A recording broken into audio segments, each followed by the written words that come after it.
संघर्ष की सच्ची कहानी। प्राचीन समय की बात है। एक शहर में एक व्यक्ति रहता था जिसका नाम चंदन था। वह अपनी पत्नी और दो लड़का और दो लड़की के साथ रहता था और वह किसी छोटे मोटे प्लांट में काम किया करता था। चंदन और उसकी पत्नी खुशी खुशी अपना जीवन व्यतीत कर रहे थे। समय का चक्र बीतता जा रहा था और उनके लड़का लड़की बड़े होते जा रहे थे। जब उसकी बेटी कक्षा 5 में पढ़ रही थी तभी एक दिन स्कूल की छुट्टी के समय जब वह लड़की सीढ़ियों से नीचे उतर रही थी तभी पीछे से किसी लड़की से धक्के लगाने पर वह सीढ़ी से नीचे गिर गई, जिसके कारण उसके पैर में चोट आ गई। जब लड़की घर में नंगड़ाती हुई आई तो उसके पिता ने पूछा क्या हुआ।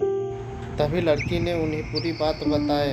पिता ने सोचा छोटी मोटी चोट है और यह सोचकर उसने अपनी बेटी से कहा कि इसे गर्म पानी से सेक लो, ठीक हो जाएगा।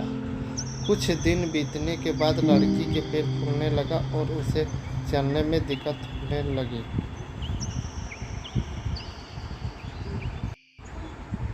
तभी उसके पिता ने कुछ लोगों की बात सुनकर किसी एक ओझा को लेकर आए, जबकि उसे कुछ नहीं आता था और वह पैर ठीक नहीं कर पाया।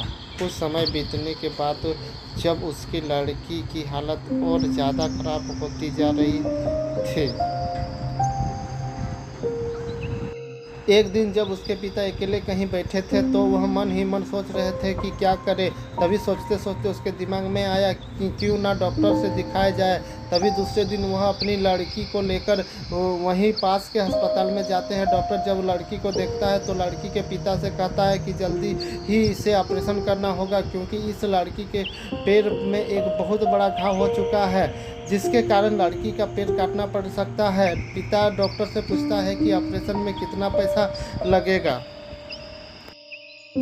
पिता घबरा जाता है, लेकिन पैसे की तलाश में इधर से उधर जाने लगता है। इधर उधर भाग दौड़ करने के बाद पैसे की व्यवस्था कर लेता है और लड़की की ऑपरेशन हो जाता है। ऑपरेशन के बाद लड़की अपने घर आ जाते हैं, परंतु लड़की के पैर में कुछ सुधार न होने के कारण पिता चिंतित रहने लगता है। इसी तरह 4 साल बीत जाता है तथा पैर में लाख लाख रुपए लगाने के बाद भी लड़की का पैर ठीक नहीं होता है, जिसके कारण इससे पूरा परिवार दुखी रहने लगता है। कुछ समय बीतने के बाद लड़की का विवाह हो जाता है। अगली सुबह सब कुछ ठीक था। चंदन का बड़ा और छोटा बेटा दोनों स्कूल चले गए और चंदन अपने काम पर चला गया। बड़ा बेटा स्कूल में सोच रहा था कि चलकर माँ से कुछ बातें करेंगे। तभी 11 बजे उसका मित्र आता है और कहता है कि चलो, तुम्हारी माँ की तबीयत खराब हो गई है। बड़ा बेटा दौड़ता हुआ अपने घर की तरफ आता है। तब तक बहुत देर हो गई होती है। उसकी माँ की मृत्यु हो चुकी होती है।